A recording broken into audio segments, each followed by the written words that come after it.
വിശ്വാസ ജീവിത പാതയിൽ ഞാൻ സിയോൻ നഗരിയിൽ പോകുന്നു ഞാൻ. വിശ്വാസനായകൻ യേശുവെ നോക്കി വിശ്രാമദേശത്തു പോകുന്നു ഞാൻ. വിശ്വാസനായകൻ യേശുവെ നോക്കി വിശ്രാമദേശത്തു പോകുന്നു ഞാൻ. ഹല്ലേലൂയ. കർത്താവിന്റെ പൊന്നുനാമം മഹത്വപ്പെടട്ടെ. നല്ല വിശുദ്ധ ദിവസത്തിന്റെ പകൽക്കാലം കടന്നുവരിക്കുന്ന എല്ലാവരെയും ക്രിസ്തുയേശുവിന്റെ നാമത്തിൽ ഞങ്ങൾ സ്വാഗതം ചെയ്യുന്നു. ഇന്ന് പകൽക്കാലം അനുഗ്രഹിക്കപ്പെട്ട ഗാന ശുശ്രൂഷയും സംഗമനമൊക്കെ നമ്മൾ കേട്ടു. അനുഗ്രഹിക്കപ്പെട്ട സാക്ഷിവചനങ്ങളെ കേൾക്കുവാൻ ഇടയായിരുന്നു. ഒരു പ്രാവശ്യം കൂടെ പ്രാർത്ഥനകൾക്ക് മറുപടി ഉണ്ടെന്ന് ഉറപ്പിക്കുവാൻ നമുക്ക് കൃപ നൽകി. ഹല്ലേലൂയ. നമുക്ക് ഒരുമിച്ച് ധ്യാനിപ്പാൻ ഇയ്യോബിന്റെ പുസ്തകം 2-ാം അധ്യായം അതിന്റെ 10-ാമത് വാക്യം. ഇയ്യോബിന്റെ പുസ്തകം 2-ാം അധ്യായം അതിന്റെ 10-ാമത് വാക്യം. അവൻ അവളോട്, ഒരു പൊട്ടി സംസാരിക്കുന്നത് പോലെ നീ സംസാരിക്കുന്നു. നാം ദൈവത്തിന്റെ കയ്യിൽ നിന്ന് നന്മ കൈക്കൊള്ളുന്നു, തിന്മയിൽ കൈക്കൊള്ളരുതോ എന്ന് പറഞ്ഞു. ഇതിൽ ഒന്നിനും ഇയ്യോബ് അധരങ്ങളാൽ പാപം ചെയ്തില്ല. ഒരു നിമിഷം കൂടെ ശിരസ്സുകളെ നമിക്കാൻ പ്രാർത്ഥിക്കാം. പരിശുദ്ധനായ ദൈവമേ, സ്വർഗ്ഗസ്ഥ പിതാവേ, ഈ നല്ല പകൽക്കാലത്തിനായി സ്തോത്രം. ഒരു വിശുദ്ധ ദിവസം കൂടെ ഞങ്ങൾക്ക് ദാനം നൽകിയല്ലോ. ഇയ്യോബ് എന്ന ദൈവഭക്തന് എതിരെ സകലതും പ്രതികൂലമായപ്പോഴും ആ ദൈവത്തിന്റെ ഭക്തൻ ആഭരം കൊണ്ട് പാപം ചെയ്യാതെ തന്നെ തന്നെ സൂക്ഷിപ്പാനിടയായി. ഞങ്ങളുടെ ജീവിതത്തിൽ വരുന്ന ശോധനകളും പ്രതിസന്ധികളുടെ നടുവിൽ ഞങ്ങളുടെ ആഭരം കൊണ്ട് പാപം ചെയ്യാതെ ദൈവത്തിന് മഹത്വം കൊടുത്തുകൊണ്ട് ജീവിപ്പാൻ കർത്താവ് കൃപ ചെയ്യണം. യേശുവിന്റെ നാമത്തിൽ തന്നെ. ഹല്ലേലൂയ. ഇയ്യോബ് എന്ന ദൈവഭക്തനെ കുറിച്ച് അറിയാത്ത ക്രിസ്ത്യാനികൾ ആരുമില്ല. ഇന്ന് പകൽക്കാലം അതിനകത്തൊരു ഭാഗം എന്നെ സ്പർശിച്ചത്, ഇയ്യോബ് അധരം കൊണ്ട് പാപം ചെയ്യാതെ വണ്ണം തന്റെ അധരത്തെ കാത്തു. അങ്ങനെ പറയുമ്പോൾ അതിനുള്ള സാഹചര്യം നമ്മൾ തിരിച്ചറിയണം. അധ്യായത്തിന്റെ 1-ാം അധ്യായത്തിലേക്ക് നമ്മൾ വരുമ്പോൾ അതിന്റെ 14-15 വാക്യങ്ങളൊന്ന് വായിക്കാം. ഒരു ദൂതൻ അവന്റെ അടുക്കൽ വന്നു, കാളുകളെ കൂട്ടുകയും പെൺകഴുതുകൾ അരികെ മേഞ്ഞുകൊണ്ടിരിക്കുകയുമായിരുന്നു. പെട്ടെന്ന് ശെബായർ വന്ന് അവയെ പിടിച്ചുകൊണ്ടു പോവുകയും വേലക്കാരെ വാളിന്റെ വായ്ത്തലയാൽ വെട്ടിക്കൊല്ലുകയും ചെയ്തു. ഇവിടെ ഇയ്യോബ് സന്തോഷത്തോടെ ഇരിക്കുന്ന ഒരു ദിവസം ഒരു ദൂതൻ വന്ന് പറയുകയാണ്, നിന്റെ കാളകളെ ശെബായർ വന്ന് പിടിച്ചുകൊണ്ടുപോയി. അടുത്ത വാക്യം. വിവരം നിന്നെ അറിയിപ്പാൻ ഞാൻ ഒരുത്തൻ മാത്രം വഴുതി പോന്നു എന്ന് പറഞ്ഞു. അവൻ സംസാരിച്ചു കൊണ്ടിരിക്കുമ്പോൾ തന്നെ വേറൊരുത്തൻ വന്നു. ദൈവത്തിന്റെ തീ ആകാശത്ത് നിന്ന് വീണ് കത്തി ആടുകളും വേലക്കാരും അതിന് ഇരയായി പോയി. ഇവിടെ കാളകളെയും പെൺകുഴുതകളെയും ശെബായർ പിടിച്ചുകൊണ്ടു പോകുമ്പോൾ ആകാശത്തു നിന്ന് തീ കത്തി അവിടെ ആടുകളും വേലക്കാരും നഷ്ടപ്പെട്ടു പോയി. 17-ാം വാക്യം. അവൻ സംസാരിച്ചു കൊണ്ടിരിക്കുമ്പോൾ തന്നെ മറ്റൊരുത്തൻ വന്നു. പെട്ടെന്ന് കൽദയർ 3 കൂട്ടമായി വന്ന് ഒട്ടകങ്ങളെ പിടിച്ചുകൊണ്ട് പോവുകയും തങ്ങളുടെ ഒട്ടകങ്ങളെ പിടിച്ചുകൊണ്ട് പോവുകയും വേലക്കാരെ വാളിന്റെ വായ്ത്തലയാൽ വെട്ടിക്കൊല്ലുകയും ചെയ്തു. വിവരം നിന്നെ അറിയിപ്പാൻ ഞാൻ ഒരുത്തൻ മാത്രം വഴുതിപ്പോന്നു എന്ന് പറഞ്ഞു. സമ്പത്തിൽ ഉന്നതനായ ഇയ്യോബിന്റെ 1-ാം അധ്യായം 3-ാം വാക്യം പറയുന്നത് 7000 ആടും 3000 ഒട്ടകവും 5000 ഏറുകളയും 5000 പെൺകഴുതയുമായ വലിയൊരു മൃഗസമ്പത്ത് തനിക്കുണ്ടായിരുന്നു. അവയെ മേയ്ക്കാൻ അതുപോലെ ആളുകളും ഉണ്ടായിരുന്നു. അപ്പോ മൃഗസമ്പത്തും നഷ്ടപ്പെട്ട തന്റെ ജോലിക്കാരെ എല്ലാം ശത്രുക്കൾ അത് നഷ്ടപ്പെടുത്തി സ്വർഗത്തിലെ തീ ഇറങ്ങി ചിലതൊക്കെ കരിഞ്ഞു പോകുവാനായിട്ട് ഇടയായി തീർന്നു. ഈ സാഹചര്യം 18-19 വാക്യങ്ങളും കൂടെ. അവൻ സംസാരിച്ചു കൊണ്ടിരിക്കുമ്പോൾ മറ്റൊരുത്തൻ വന്നു, നിന്റെ പുത്രന്മാരും പുത്രിമാരും മൂത്ത ജ്യേഷ്ഠന്റെ വീട്ടിൽ തിന്നുകയും വീഞ്ഞു കുടിക്കുകയും ചെയ്തുകൊണ്ടിരുന്നു. പെട്ടെന്ന് മരുഭൂമിയിൽ നിന്നൊരു കൊടുങ്കാറ്റ് വന്നു, വീട്ടിന്റെ 4 മൂലയ്ക്കും അടിച്ചു. അത് യൗവനക്കാരുടെ മേൽ വീണു, അവർ മരിച്ചുപോയി. വിവരം നിന്നെ അറിയിപ്പാൻ ഞാൻ ഒരുത്തൻ മാത്രം വഴുതിപ്പോന്നു എന്ന് പറഞ്ഞു. തന്റെ സകല സമ്പത്തും നഷ്ടപ്പെട്ടു. തന്റെ 10 മക്കളും ഒരു ദിവസം മരിക്കുന്ന അനുഭവത്തെയാണ് ഇയ്യോബ് കേട്ടത്.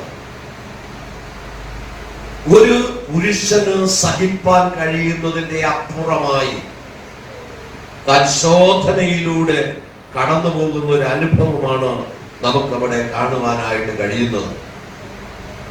ഇയ്യോബിനെ കുറിച്ച് ദൈവം നല്ല സാക്ഷ്യം പറഞ്ഞ വ്യക്തിയാണ്. 2 പേരോട് മാത്രമാണ് കർത്താവ് പറയുന്നത് അത് നല്ല സാക്ഷ്യം. ഒന്ന് കൊർന്നല്യോസിനോടും, കൊർന്നല്യോസിനെ കുറിച്ചല്ല, മറ്റൊന്ന് ഇയ്യോബിനെ കുറിച്ച്. ദാനിയേലിനോട് പറയുന്നു, നീ അവസാനം വരെ പൊയ്ക്കൊള്ളുക, കാല അവസാനത്തെങ്കിൽ നീ എഴുന്നേറ്റ് വരുന്നതിന്റെ ഓഹരി പ്രാപിക്കുവാൻ.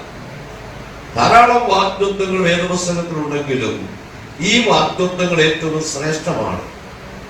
ഇയ്യോബിനെ കുറിച്ച് 3 പ്രാവശ്യം ദൈവം പറയുന്ന നല്ല സാക്ഷ്യമുണ്ട്.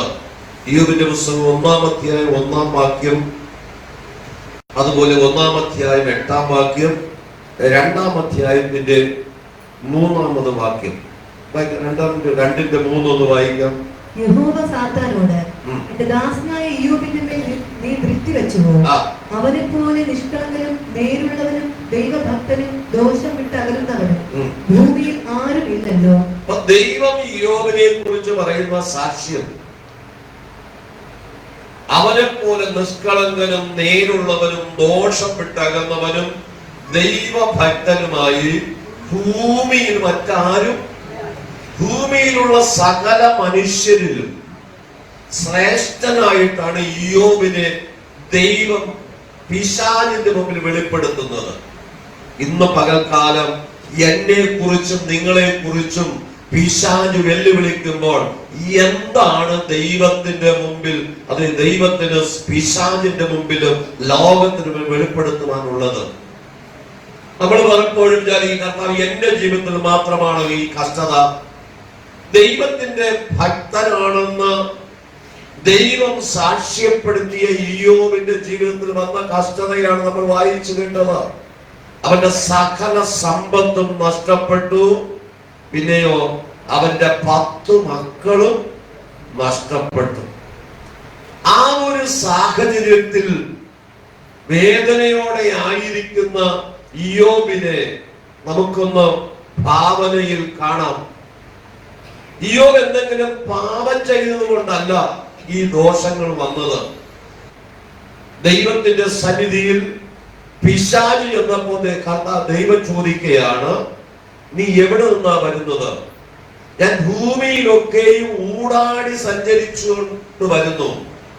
ദൈവം ചോദിച്ചു, എന്റെ ഭക്തനായ ഇയ്യോബിന്റെ മേൽ നീ ദൃഷ്ടി വെച്ചുവോ? എന്റെ ഭക്തനായ ഇയ്യോബിന്റെ മേൽ നിനക്ക് ദൃഷ്ടി വെക്കാൻ അവകാശം ഇല്ല.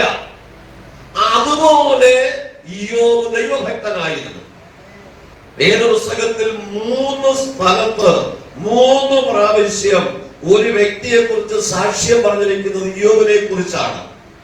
അബ്രഹാമിനെ കുറിച്ചും മറ്റു ഇസ്രായേലിനെ കുറിച്ചും മറ്റു പലരെ കുറിച്ച് പറഞ്ഞിട്ടുണ്ടെങ്കിലും ഒരേപോലത്തെ സാക്ഷ്യം അതേ കർത്താവ് ആവർത്തിച്ച് സാത്താനോട് പറഞ്ഞത് ഇയ്യോബിനെ കുറിച്ച് മാത്രമാണ്. അതുകൊണ്ട് സാത്താൻ പറയുകയാണ്, വെറുതെയാണോ ഇയ്യോബ് ദൈവമേ ദൈവമേ എന്ന് പറഞ്ഞുകൊണ്ടിരിക്കുന്നത്?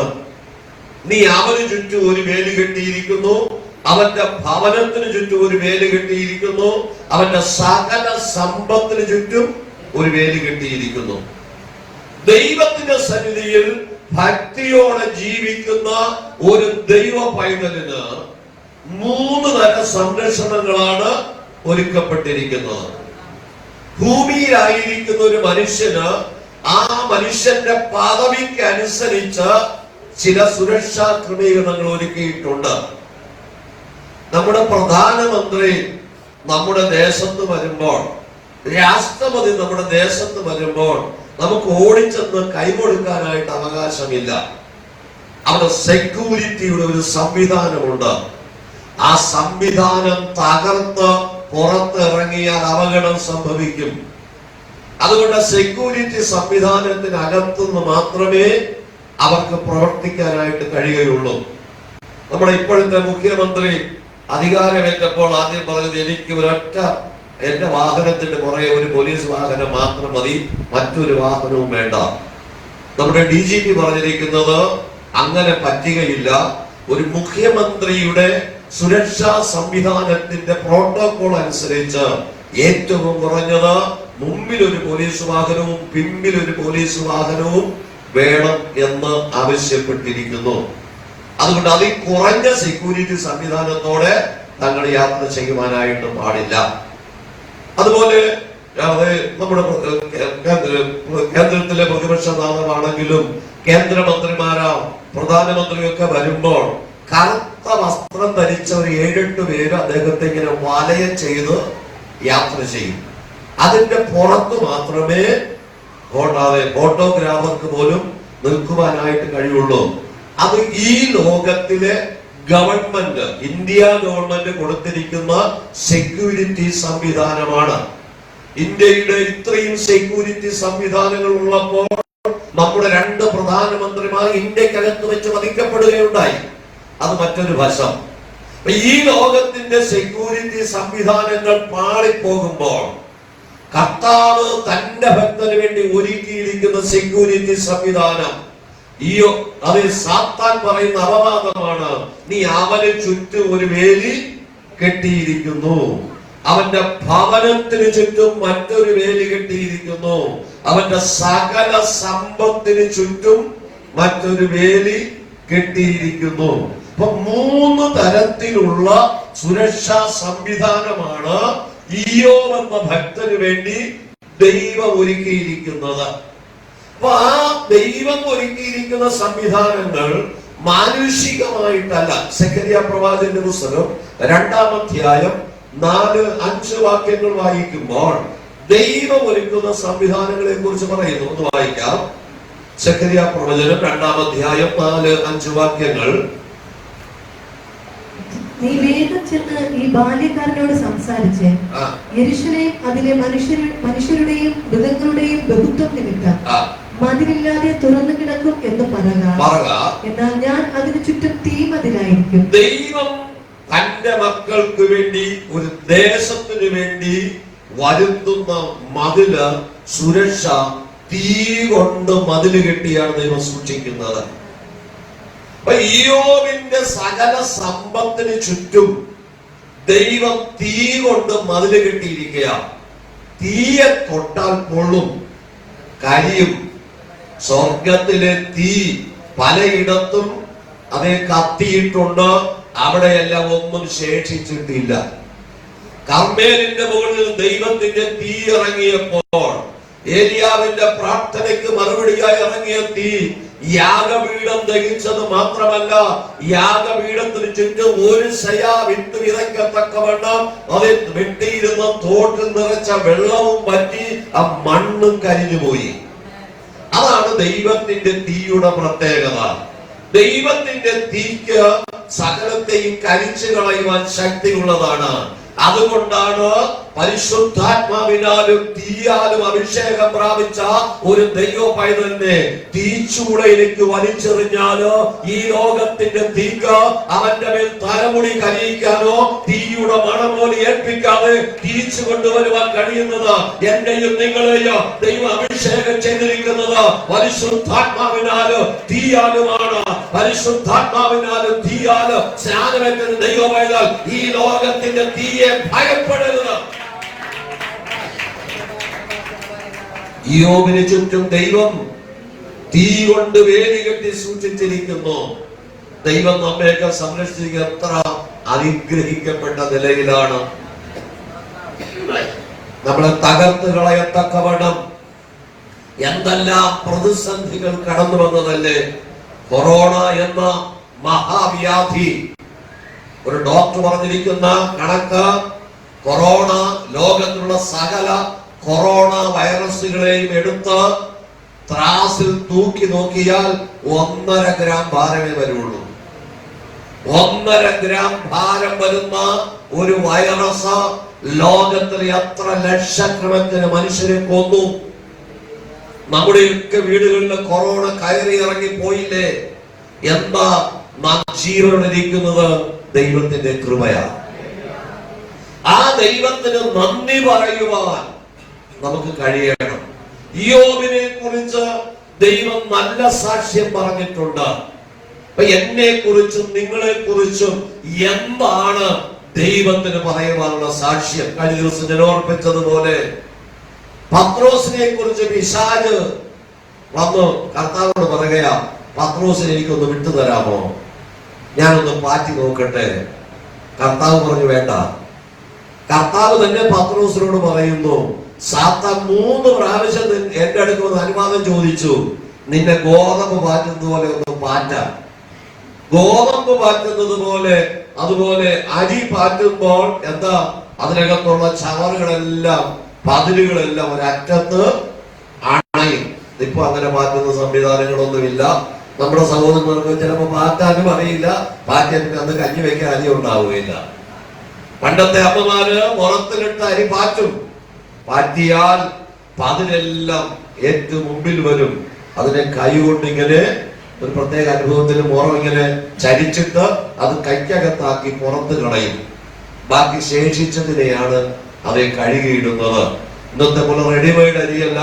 നമ്മൾ അന്ന് നെല്ലവിച്ച് ഉരലിൽ തറന്നാണ് അത് ഇടിച്ചാണ് അതിനെ കഞ്ഞി വെക്കുന്നത്. അതുകൊണ്ട് ചിലപ്പോൾ അതിനകത്ത് പൊടികളും പിന്നെ അതിന് പുറന്തൊലിയൊക്കെ ഉണ്ടാകും. അത് പാറ്റിക്കളയും. പാറ്റി ആദ്യത്തെ പാറ്റിന് അതിനകത്തുള്ള പൊടിപടലങ്ങളെല്ലാം പറന്നു പോകും. അരി പാറ്റുന്ന ആരും വീട്ടിനകത്ത് വെച്ച് പാറ്റാറില്ല. പാറ്റാറുണ്ടോ? ഇല്ല. വാതിൽക്കൽ പുറത്തോട്ട് കാണിച്ച് അരി പാറ്റാറുള്ളൂ. എന്താ കാര്യം എന്നറിയാമോ? അതിനകത്തുള്ള പൊടിപടലങ്ങളെല്ലാം പുറത്തു പോകാൻ വേണ്ടി. പിശാച് പത്രോസിനെ കുറിച്ച് ദൈവത്തോട് പറയുന്നു, ഗോതമ്പ് പാറ്റുന്നത് പോലെ സാത്താൻ നിന്നെ പാറ്റാൻ ചോദിച്ചതാ, പക്ഷെ ഞാൻ എന്ത് ചെയ്തില്ല, അനുവദിച്ചു കൊടുത്തില്ല. നിന്റെ വിശ്വാസം പോകും.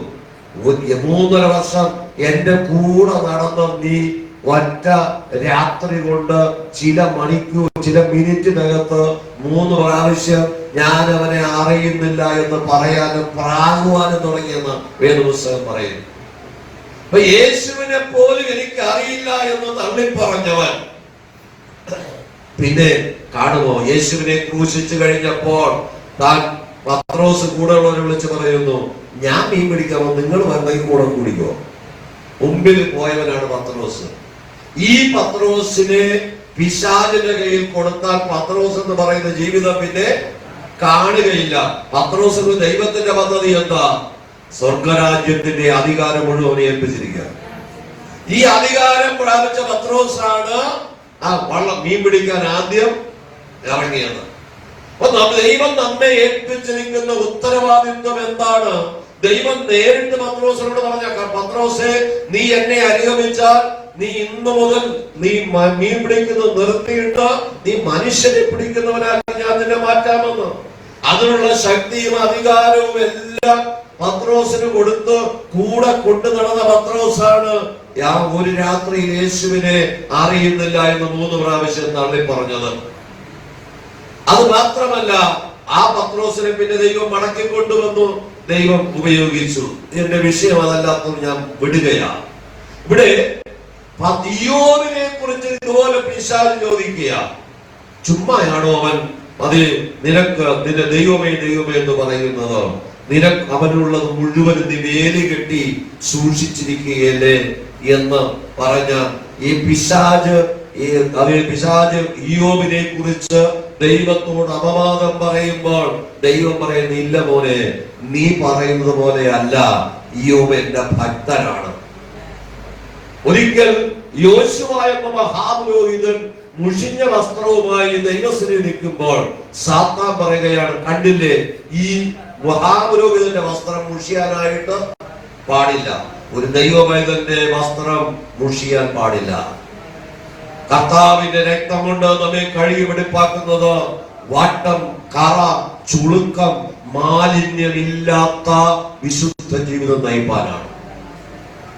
അപ്പൊ നമ്മുടെ വസ്ത്രം മുഷിയാൻ പാടില്ല എന്ന് നമ്മൾ തിരിച്ചറിയണം. പിശാച് അപവാദം പറയുകയാ, മഹാപുരോഹിതന്റെ വസ്ത്രം മുഷിഞ്ഞിരിക്കുന്നു. ദൈവം പറഞ്ഞ മറുപടി എന്താ? അവൻ തീയിൽ നിന്ന് വലിച്ചെടുക്കപ്പെട്ട കൊള്ളിയാണ്. തീയിൽ നിന്നൊരു കൊള്ളി വലിച്ചെടുക്കുമ്പോൾ അതിനെ ചിലപ്പോ അഴുക്കും പൊടിയൊക്കെ കാണുമെന്ന് പറഞ്ഞ് യോശുവ എന്ന മഹാപുരോഹിതനെ പിശാചിന്റെ മുമ്പിൽ നിരീക്ഷിക്കുക. തൊട്ടടുത്ത വാക്യത്തിൽ പറയുന്നു, അവന്റെ പേരിൽ നാം മുഷിഞ്ഞ വസ്ത്രം ഇനിയും പിശാച് അവകാശം പറയാതിരിക്കുക. ഒരു ദൈവമായ ജീവിതത്തിൽ എവിടെയെങ്കിലും ബുദ്ധിമുട്ട് തോന്നിയാൽ, കുഴപ്പം സംഭവിച്ചാൽ അത് വച്ചോണ്ടിരിക്കാൻ, വലിച്ചെറിഞ്ഞിട്ട് പിശാചിന് അവകാശം പറയാതെ കൊടുക്കാതെ ദൈവത്തിന്റെ സന്നിധി വിശുദ്ധിയോടെ ജീവിപ്പാൻ ദൈവം നമ്മെ കുറിച്ച് ആഗ്രഹിക്കുന്നു. വേദപുസ്തകം പഠിക്കുമ്പോൾ ദൈവത്തിന് വേണ്ടി അത്യാധ്വാനം ചെയ്ത മനുഷ്യനാണ് മോശ. മോശയോട് മെരീബ എന്ന ആ സ്ഥലത്ത് വെച്ച് ജനം വെള്ളം കിട്ടാതെ വലഞ്ഞപ്പോൾ ദൈവം പറഞ്ഞു, ആ കാണുന്ന പാറയുടെ മുകളിൽ ഞാൻ നിൽക്കും, നിന്റെ കയ്യിലുള്ള വടി കൊണ്ട് ആ പാറയെ ഒന്ന് തൊടുക, വെള്ളം ഞാൻ തരാം. ആ മനുഷ്യന്റേതായ എല്ലാം നിലവിളിയും ഒറ്റപ്പെടുത്തലും മോശയെ കല്ലെറിയാൻ തുടങ്ങുന്ന അനുഭവം കൊണ്ട് മോശ ആ വേദനയോടെ 2 പ്രാവശ്യം പാറയെ അടിച്ചു. ജനത്തിന് വെള്ളം കൊടുത്തു. ദൈവം പറഞ്ഞു, എന്നെ നീ മാനിക്കാത്തത് കൊണ്ട്, നീ എന്നെ ഞാൻ വടി കൊണ്ട് തൊടാൻ പറഞ്ഞപ്പോൾ നീ പാറയടിച്ചുവെന്ന് ഒറ്റ കാരണം കൊണ്ട് നിനക്കും വാഗ്ദത്ത ദേശത്ത് കടക്കുവാൻ ഞാൻ അനുവദിക്കുകയില്ല. കൊടുമുടിയുടെ അടുത്ത് ചെല്ലുമ്പോൾ ദൈവം പറഞ്ഞു, മോശെ നീ കൊടുമുടിയുടെ മുകളിൽ കയറി ഇസ്രായേൽ മക്കൾക്ക് നീ വിഭാഗിക്കേണ്ടുന്ന ഒരു സ്ഥലമുണ്ടല്ലോ, അതെല്ലാം കണ്ടുകൊള്ളുക, നിന്നെ ഞാൻ അവിടെ ചവിട്ടാൻ അനുവദിക്കുകയില്ല, നീ അവിടെ നിന്ന് താഴെ ഇറങ്ങുകയില്ല.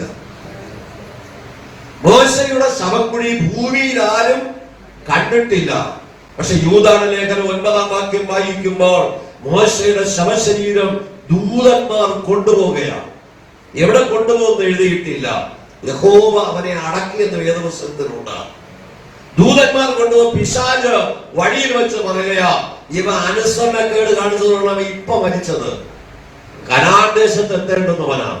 കനാൻ ദേശം ഇസ്രായേൽ വിഭാഗിക്കേണ്ടുന്നവർ ഇവിടെ വെച്ച് മരിക്കേണ്ടി വന്നത് ഇവൻ അനുസരണക്കേട് കാണിച്ചത് കൊണ്ടാണ്, ദൈവത്തോട് മറുതലിച്ചത് കൊണ്ടാണ്. അതുകൊണ്ട് ദൈവത്തോട് മറുതലിച്ചവന്റെ ശവശരീരം എനിക്ക് അവകാശപ്പെടുന്ന പിശാച് വാദിക്കുക. ആദ്യ മാതാപിതാക്കളായ ആദാമും ഹവ്വയും കാണിച്ച തെറ്റെന്താ? അവർ കാണിച്ച അനുസരണക്കേടാണ് സകല മാനവ കുലത്തിനും ശാപത്തിനും പാപത്തിനും കാരണമായി തീർന്നത്. മോശ എന്ന ഒറ്റ മനുഷ്യൻ ദൈവത്തിന് വേണ്ടി അത്യധ്വാനം ചെയ്ത മനുഷ്യനാണ്. പക്ഷെ മോശയ്ക്ക് ദൈവം പറയുന്ന സാക്ഷ്യം, അവനെ പോലെ ഭൂമിയിൽ സൗമ്യനായ ആരും ഉണ്ടായിട്ടില്ല. മോശ കോപിച്ചതൊക്കെ ഇസ്രായേലിന് വേണ്ടിയിട്ടാണ് എന്ന് നമുക്ക് കാണാനായിട്ട് കഴിയും. എന്നാൽ ദൈവത്തിന്റെ നാമത്തിന് കൊടുക്കേണ്ടുന്ന മഹത്വം കൊടുക്കാതെ പാറയെ അടിച്ചത് കൊണ്ട് ആ സ്ഥലത്തിന് മെരീബ അല്ലെങ്കിൽ കലഹജലം എന്ന് പേരിട്ടു. ആ കലഹജല മുഖാന്തരം മോശയ്ക്കും അക്കരെ നാട്ടിലെത്തുവാൻ ദൈവം അനുവദിച്ചില്ല. കനാൻ ദേശത്ത് എന്ന വാഗ്ദത്ത ദേശത്ത് കാലു ചവിട്ടുവാൻ മോശെ ദൈവം അനുവദിച്ചില്ലെങ്കിൽ നമ്മുടെ എല്ലാം ലക്ഷ്യം സ്വർഗീയ കനാനാണ്. ആ സ്വർഗീയ കനാനിൽ എനിക്ക് ചവിട്ടാൻ കഴിയുമോ? സ്വർഗീയ കനാനിൽ എനിക്ക് എത്തുവാൻ കഴിയുമോ? അതിന് തടസ്സമായി എന്തെങ്കിലും ഉണ്ടെന്ന് ഇന്ന് പകൽക്കാലം ഓർമ്മ വന്നാൽ അത് ഏറ്റുപറയുവാനും ഉപേക്ഷിക്കുവാനും തയ്യാറാണെങ്കിൽ ദൈവത്തിന് നമ്മെ നടത്താനായിട്ട് കഴിയുള്ളൂ. ഇയ്യോബിനെ കുറിച്ച് ദൈവം പറയുന്ന സാക്ഷ്യം, ഇയ്യോബിനെ പോലെ നിഷ്കളങ്കനും നേരുള്ളവനും ദോഷം വിട്ടകന്നവനും യഹോവ ഭക്തനും ഭൂമിയിൽ മറ്റാരുമില്ല. ആ ദൈവഭക്തനായ ഇയ്യോബിനെ പിശാച് അത് പാറ്റാൻ ചോദിച്ചപ്പോ ദൈവം പറഞ്ഞു, ഇതാ ഞാൻ നിന്റെ കൈ തന്നിരിക്കും. 2-ാം അധ്യായത്തിന്റെ 5-ാം വാക്യം. നിന്റെ കൈ നീട്ടി അവന്റെ അസ്ഥിയും മാംസവും ഒന്ന് തൊടുക, അവൻ നിന്റെ മുഖത്ത് നോക്കി ത്യജിച്ചു പറയും എന്ന് ഉത്തരം പറഞ്ഞു. അവന്റെ സകല സമ്പത്തും നഷ്ടപ്പെട്ട, 10 മക്കളും നഷ്ടപ്പെട്ട, ആ വേദനയുടെ നീർച്ചുഴിലിരിക്കുന്ന ഇയ്യോബിനെ കുറിച്ച് പിശാച് പറയുക ദൈവത്തോട്, നിന്റെ കൈ നീട്ടി ഒന്ന് അവന് തൊട്ടു നോക്ക്, അവൻ നിന്റെ മുഖത്ത് നോക്കി ത്യജിച്ചു പറയും. ഇതാണ് ശത്രുവിന്റെ സ്റ്റേറ്റ്മെന്റ്. നമ്മെ കുറിച്ച് ശത്രു പലതും പറയും. പണ്ടത്താണ് പറയുന്നത്, അടിക്കുന്ന കാറ്റിനൊന്നും വേല കെട്ടാൻ കഴിയില്ല. പറയുന്നതിനൊന്നും പ്രതികരിക്കാൻ നിൽക്കണ്ട, എന്നെ കുറിച്ച് ദൈവത്തിന് എന്താണ് പറയാനുള്ളത്. പിശാച് പറയുക, നിന്റെ കൈ നീട്ടി അവന്റെ അസ്ഥിയും മാംസവും ഒന്ന് തൊടുക, അവൻ മുഖത്ത് നോക്കി തന്നെ തിരിച്ചു പറയും. 6-ാം വാക്യം, ഇതാ യഹോവ സാത്താനോട്, ഇതാ അവൻ നിന്റെ കയ്യിൽ ഇരിക്കുന്നു, അവൻ നിന്റെ കയ്യിൽ തന്നിരിക്കുക, അവന്റെ പ്രാണനെ മാത്രം തുടരുത്. പ്രാണന്റെ ഉടയവൻ ഞാനാ, പ്രാണന് മാത്രം നിനക്ക് അവകാശം ഇല്ല. ആ കാളകളെയും ഒട്ടകങ്ങളെയും മേച്ച എല്ലാവരെയും ശത്രു വാളുകൊണ്ട് കൊന്നു. ആളുകളെയും അതിന് മേയ്ക്കുന്നവരെയും തീയിറക്കി കത്തിച്ചു. പക്ഷേ ദൈവത്തിന്റെ ഭക്തനായിരിക്കുന്ന ഇയ്യോബിന്റെ പ്രാണന്റെ അവകാശി ഞാനാണ്, അവന്റെ പ്രാണനെ മാത്രം നീ തുടരുത്. അർത്ഥവാക്യം, അങ്ങനെ സാത്താൻ യഹോവയുടെ സന്നിധി വിട്ട് പുറപ്പെട്ട് ഇയ്യോബിനെ ഉള്ളങ്കാൽ മുതൽ നെറുക വരെ വല്ലാത്ത പരുക്കളാൽ ബാധിച്ചു. പിശാച് ചെയ്ത കാര്യം, ഇയ്യോബിനെ ഉള്ളങ്കാൽ മുതൽ നെറുക വരെ പരുക്കളാൽ ബാധിച്ചു. ഇയ്യോബ് എന്ത് തെറ്റായിരുന്നു? അതുകൊണ്ട് ഇതൊക്കെ അനുഭവിക്കുക ഇയ്യോബ് വല്ല തെറ്റ് ചെയ്തോ? സാത്താൻ ഇങ്ങനെ നിർബന്ധിക്കുക, അവനെ പരിശോധിക്കുക. സാത്താന്റെ ആഗ്രഹം ഒരിക്കലും ഇയ്യോബ് സ്വർഗരാജ്യത്തിൽ പോകരുത്, ദൈവസന്നിധിയിലെത്തരുത്. ദൈവം അവനെ കുറിച്ച് സാക്ഷ്യത്തെ ഇല്ലാതെയാക്കണം. ഇന്ന് ലോകം അത് തന്നെയാണ്. നമ്മെ കുറിച്ച് ആരെങ്കിലും നല്ല കാര്യം പറഞ്ഞാൽ അതിനെ ഇല്ലായ്മ ചെയ്യുവാൻ ലോകവും പിശാചും ഒരുപോലെ ശ്രമിക്കും. അവിടെ പതറിപ്പോകരുത്. അതാണ് ഇയ്യോബിന്റെ ജീവിതം നമുക്ക് കാണാൻ കഴിയുന്നത്. ഉള്ളങ്കാൽ മുതൽ നെറുകെ വരെ വല്ലാത്ത പരുക്കളാൽ നിറച്ചൊന്ന്, ഇരിക്കാനും പറ്റില്ല, കിടക്കാനും പറ്റില്ല, നടക്കാനും പറ്റില്ല. ഉള്ളങ്കാലിനകത്ത് സാധാരണ വരുന്ന ഒരു രോഗമാണ് കുളവ എന്ന് പറയുന്ന രോഗം. അത് വന്നാൽ ഉള്ളങ്കാലിനകത്തേ വരികയുള്ളൂ, എങ്കിലും നമുക്ക് അഡ്ജസ്റ്റ് ചെയ്ത് നടക്കാം. അത് പഴുത്തു കഴിഞ്ഞാൽ പിന്നെ നടക്കാൻ പറ്റില്ല, വേദന വരും. ആശുപത്രി കൂടി ചിലപ്പോൾ കയറിയാല് പിന്നെ സൗഖ്യം വരികയുള്ളൂ. എന്റെ കാലിൽ അങ്ങനെ രോഗം വന്നിട്ടുണ്ട്, അതിന് ബുദ്ധിമുട്ട് അറിയാം. അപ്പൊ ഉള്ളങ്കാലിൽ രോഗം വന്നാൽ നമ്മൾ ചവഴിച്ചവിടെ നടക്കാൻ കഴിയില്ല. നെറ്റി വരെ, ശിരസ് മുതൽ പാദം വരെയും പരുക്കളാൽ നിറച്ചു. ഈ ചിക്കൻ ബോക്സ് വന്നിട്ടുള്ള ആളുകൾക്ക് അറിയാം, ഇരിക്കാനും പറ്റില്ല, കിടക്കാനും പറ്റില്ല, ഉരുളും കിടക്കും, വേദനകൾ എവിടെ തൊട്ടാലും അവിടെയൊക്കെ വേദനയും. ഇയ്യോബിനെ പിശാച് ചെയ്ത ഒരു ബാധയാണത്. അടുത്ത വാക്യം വായിക്കാം. അവൻ ഒരു ഓട്ടിൻ കഷ്ണം എടുത്ത് തന്നെത്താൻ ചുരുട്ടിക്കൊണ്ട് ചാരത്തിലിരുന്നു. 6000 ആടും 3000 ഒട്ടകവും 7000 കാളയും ആടും ഒക്കെ ഉണ്ടായിരുന്ന ഒരു മനുഷ്യനാണ്. 7000 ആട്, 3000 ഒട്ടകം, 500 ഏറുകാള, 500 പെൺകഴുതയൊക്കെ ഉണ്ടായിരുന്ന ധനാഢ്യനായ ഒരു മനുഷ്യനാണ്.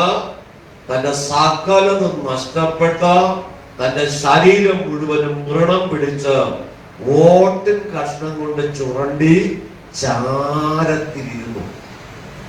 ചാമ്പൽ വാരിയിട്ട് തനിക്ക് ആശ്വാസം ഉൾക്കൊള്ളുന്ന അവസ്ഥ. ഈ എന്താണ് പാപം ചെയ്യുന്നത്? നമ്മുടെ ജീവിതത്തിൽ ശോധനകൾ വരുമ്പോ, പ്രയാസങ്ങൾ വരുമ്പോ, ഭവനത്തിനകത്ത് സമ്പത്തില്ലാതെ വരുമ്പോ, ആഹാരത്തിൽ രുചിയുള്ള ആഹാരമില്ലാതെ വരുമ്പോ നമ്മൾ എന്തൊക്കെ കർത്താവെന്ന് പറയുന്നത്?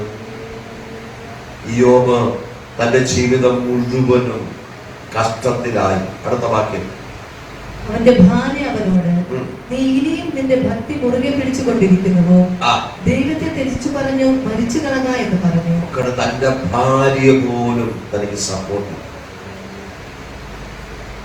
പുറത്തുള്ള ആളുകൾ എന്ത് പറഞ്ഞാലും ഭവനത്തിലെ ഭാര്യയും ഭർത്താവും ഒരു കൈത്താങ്ങലിനുണ്ടെങ്കിൽ അതൊരാശ്വാസം. അകത്തും പുറത്തും ഒരുപോലെ ഭീതിയും ഭയവും യോബിന്റെ ജീവിതത്തിൽ വന്നു. സമ്പത്തുകൾ നഷ്ടപ്പെട്ടു, തലമുറകൾ നഷ്ടപ്പെട്ടു, തന്റെ ആരോഗ്യവും സൗന്ദര്യവും നഷ്ടപ്പെട്ടു. ആശ്രയിപ്പാൻ അതെ താന് സ്വന്തം ഭവനം വിട്ട് അതെ ശാലയിൽ എന്ന് പറഞ്ഞാൽ ഷെഡിൽ എരുത്തിലിൽ കിടക്കുന്ന അനുഭവം, ചാമ്പൽ വാരി ശരീരത്തിൽ പൂശി ഓട്ടിൻ കഷ്ണങ്ങൾ കൊണ്ട് ചൊറിഞ്ഞ് തന്റെ ശരീരത്തിലുള്ള വ്രണങ്ങളെ പൊട്ടിച്ച് ചാമ്പൽ വാരി ആശ്വാസം ഉൾക്കൊള്ളുന്ന ഒരു മനുഷ്യന്റെ അവസ്ഥ. ഇതൊക്കെ വരുത്തിയത് ശത്രുവിന്റെ തന്ത്രമാണ്. ദൈവം ആരെയും ദോഷങ്ങളാൽ പരീക്ഷിക്കുന്നവനല്ല. നമ്മുടെ ജീവിതത്തിൽ ശോധനകളും പ്രയാസങ്ങളും വരുമ്പോൾ ഇത് ദൈവം ചെയ്തുവെന്ന് ആരും പറയരുത്. ദൈവമക്കളെ സംരക്ഷിക്കുന്ന ഉത്തരവാദിത്വം ദൈവത്തിൻ്റെതാണ്. ഒരുപക്ഷെ മറ്റാർക്കുമില്ലാത്ത പ്രതിസന്ധി നമ്മുടെ ജീവിതത്തിൽ ഉണ്ടായിരിക്കാം, സകലതും അസാധ്യമെന്ന് തോന്നുമായിരിക്കാം. പക്ഷെ പ്രാർത്ഥിച്ചാൽ മറുപടിയില്ലാത്തൊരു വിഷയമില്ല. നമ്മളത് തിരിച്ചറിഞ്ഞ് ആ ദൈവത്തെ മഹത്വപ്പെടുത്തേണം. ഇത് നമ്മൾ വായിച്ചതിന്റെ 10 വായിക്കാം. അവൻ അവളോട്, ഒരു പൊട്ടി സംസാരിക്കുന്നത് പോലെ നീ സംസാരിക്കുന്നു. ഇവിടെ ഇയ്യോബിന്റെ ഭാര്യ പറഞ്ഞ വാസ്തവമല്ലേ? അനുഗ്രഹിക്കപ്പെട്ട 10 മക്കൾ ഉണ്ടായിരുന്നു, എല്ലാം നഷ്ടപ്പെട്ടു, സമ്പത്ത് മുഴുവൻ നഷ്ടപ്പെട്ടു, ആരോഗ്യമുള്ള ശരീരം ഉണ്ടായിരുന്നു, അതും നഷ്ടപ്പെട്ടു. ഒരു അസ്ഥി കഷ്ടമായി മനുഷ്യർ കണ്ട തിരിച്ചറിയാത്ത തന്റെ സ്നേഹിതന്മാർ വന്നപ്പോ ഇയ്യോബിനെ തിരിച്ചറിഞ്ഞില്ല. വേദപുസ്തകം പറയുന്നു, അത്രമാത്രം വികൃതമായ ഈ പുഴുവലിച്ച ശരീരം കൊണ്ട് എന്തിനാ ജീവിക്കുന്ന മനുഷ്യ, ഇനിയും നിന്റെ ദൈവത്തെ മുറുകെ പിടിച്ചുകൊണ്ടിരിക്കാതെ ദൈവത്തെ ത്യജിച്ചു പറഞ്ഞ് നീ മരിച്ചു കളക എന്ന് തന്റെ ഭാര്യ തന്റെ മുഖത്ത് നോക്കി പറയുന്ന ഒരു അനുഭവം ഏത് മനുഷ്യനാണ് സഹിപ്പാൻ കഴിയുന്നത്? ഒരു മനുഷ്യന് സഹിപ്പാൻ കഴിയുന്നതിന്റെ ഏറ്റവും ഉന്നതമായ അവസ്ഥയാണ് സകലതും തകർന്നിരിക്കുന്ന മനുഷ്യന്റെ മുഖത്ത് നോക്കി തന്റെ ഭാര്യ പറയുകയാ, ഈ ദൈവത്തെ ത്യജിച്ചു കളഞ്ഞ് നീ മരിച്ചു കളകയാണ്. മരണം സകല മനുഷ്യർക്കുമുണ്ട്. പക്ഷെ ആ ഭാര്യയ്ക്കും ബോധ്യമുള്ള ഒരു കാര്യമുണ്ട്, താൻ സേവിക്കുന്ന ദൈവം ആരെന്ന് അവർക്കറിയാം. ആ ദൈവത്തെ ഉപേക്ഷിക്കാതെ അവന് മരിക്കാൻ കഴിയില്ല. ഒരുപക്ഷെ മരണം ആഗ്രഹിച്ചു കാണും, തന്റെ ഭാര്യ ഇങ്ങനെ ഒരു ഭർത്താവിനെ എനിക്ക് വേണ്ട എന്ന് ചിന്തിച്ചു കാണും. നമ്മുടെ ജീവിതത്തിൽ ഇന്ന് പകൽക്കാലം എത്രമാത്രമാണ് നമ്മൾ കഷ്ടത അനുഭവിക്കുന്നത്. ഞാൻ ചില നാളുകൾക്ക് മുമ്പ് യാക്കോബിന്റെ അച്ഛൻ പ്രസംഗിച്ചപ്പോൾ പറഞ്ഞ ഒരു അനുഭവം ഈ ആദ്യത്തിൽ പങ്കിട്ടിട്ടുണ്ട്. ഒരു പ്രാവശ്യം കൂടെ ഓർപ്പിക്കുവാൻ പരിശുദ്ധാത്മാവിനെ നിർബന്ധിക്കും. ഒരു സഭാ ശിശു, ഒരു റാസിയിലെ പുരോഹിതൻ തന്നെ ഒരു മാതാവ് സ്ഥിരമായി തന്റെ വീട്ടിലേക്ക് ക്ഷണിക്കാറുണ്ട്. ഏറെ നാളുകൾ ക്ഷണിച്ചു. ഒരു ദിവസം ആ വീട്ടിലേക്ക് പോയി. ആ വീട്ടിലേക്ക് പോകുമ്പോൾ ആ മാതാവ് അച്ഛന് നല്ല മധുരപലഹാരങ്ങളും ചായയെല്ലാം കൊടുത്ത് സ്വീകരിച്ചിട്ട് ഒരു മുറിയിലേക്ക് വിളിച്ചു കൊണ്ടുപോയി. ആ അമ്മ പറഞ്ഞത്, എന്റെ ആദ്യത്തെ മകനാണ്, ഇവന് 15 വയസ്സ് പ്രായമുണ്ട്, ഒരു വലിയ തലയും മെലിഞ്ഞ ശരീരവും അതേ കുഴഞ്ഞ കാലുകളും. ആ മാതാവ് പറഞ്ഞത്, 15 വർഷമായിട്ട് ഞാൻ ഈ മകനെ ശുശ്രൂഷിക്കുകയാണ്, ഇതെന്റെ ആദ്യജാതൻ. ആ അച്ഛനെ വിളിച്ചുകൊണ്ട് 2ാമത്തെ മുറിയിലേക്ക് പോയി. ആ മകനെ ആ മുറിയിലേക്ക് നോക്കിയിട്ട് പറഞ്ഞു, ഇതെന്റെ 2ാമത്തെ മകൻ. ഈ മകൻ ജനിച്ച കാലം മുതൽ ഇങ്ങനെയാണ്, അവന്റെ വലിയൊരു തലയും വികൃതമായ ശരീരവും. അച്ഛൻ ഇങ്ങനെ മനസ്സുകൊണ്ട് വിചാരിച്ചു, ഈ അമ്മയ്ക്ക് എങ്ങനെ എനിക്ക് നല്ല മധുരമിട്ട ചായ തരാൻ കഴിഞ്ഞു? അത് കഴിഞ്ഞിട്ട് അമ്മ മൂന്നാമത്തെ മുറിയിലേക്ക് വിളിച്ചു കൊണ്ടുപോയിട്ട് പറഞ്ഞു, ഇതെന്റെ മൂന്നാമത്തെ മകൻ, അവൻ 5 വയസ്സ് പ്രായമുണ്ട്. ആ മകൻ ആ രണ്ടാമത്തെ കുഞ്ഞ് ജനിച്ചപ്പോൾ സകല ആളുകളും പറഞ്ഞു, 2 കുഞ്ഞുങ്ങൾ ഇങ്ങനെ ആയതുകൊണ്ട് മൂന്നാമതൊരു കുഞ്ഞ് കിട്ടിയാൽ നല്ല കുഞ്ഞ് കിട്ടുമെന്ന്. മൂന്നാമത്തെ മുറിയിലേക്ക് അവരെ കൊണ്ടുപോകുമ്പോൾ അവിടെയും ഇതുപോലെ വികൃതമായ, എഴുന്നേൽപ്പാനോ നടക്കാനോ കഴിയാത്ത 5 വയസ്സുള്ള ഒരു കുഞ്ഞ്.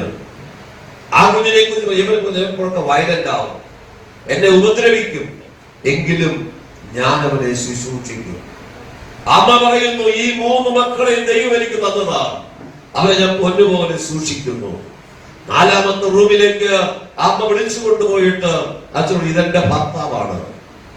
അദ്ദേഹം സൂക്ഷിച്ചു നോക്കി, ഒരു അസ്ഥിഭഞ്ജനം മാത്രം. ആദ്യത്തെ മകൻ പ്രസവിച്ചപ്പോൾ ഈ ഭർത്താവിനെ ഞാൻ ബലപ്പെടുത്തി. 2ാമത്തെ മകനെ പ്രസവിച്ചപ്പോൾ ഈ ഭർത്താവിനെ ഞാൻ ബലപ്പെടുത്തി. 3ാമത്തെ മകനും അതേ അവസ്ഥയായി ജനിച്ചപ്പോൾ എനിക്ക് പറയാൻ വാക്കുകളില്ല.